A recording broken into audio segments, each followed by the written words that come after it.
Ya, igama lami kuYanela Mbuthuma. Ngisuka eDurban, eLamontville, bengihlala nogogo. Mina ngiveza isithombe sengigqugquzelayo sagogo. Abazali bami bangishiya nogogo ngisemncane. Kahle kahle bangilahla naye nje bathi ngiyibonela siyibonele nogogo. Angaziwa inkinga ukuthi bangishiyelani but bangishiya naye ugogo, ngakhuliswa yena ugogo.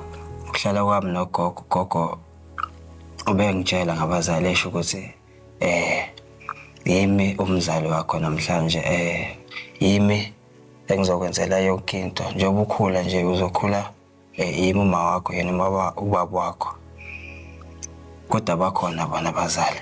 So ugogo bengiphusha kakhulu nasesikoleni ukuthi ngiqhubeke ngifunde, but engifuna ukwenza ngizokwenza uma sengiqedile isikole. So ngakwenza lokho ngigcine nami sengithola promoter kithi eMankulu ePirates. So iyona ndlela lena eyenza kwami ukuthi ugogo engiphusha qhubeka kakhulu. So ngibonga, ngiphushe kakhulu first season, ngaphusha second season, ngiphusha nje nogogo engitshela ukuthi hayi sebenza, yona thuba leli ekumele ulisebenzise for ukuthi sikwazi ukuthi siphile. Ngathi hayi no, it's fine gogo, mina ngizokwenza konke.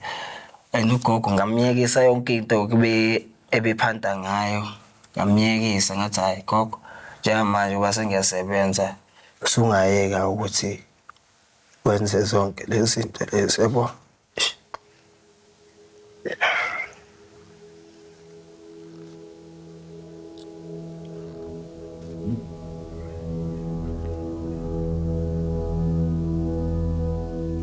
Njengenza ukuthi ngizizwe kanjena.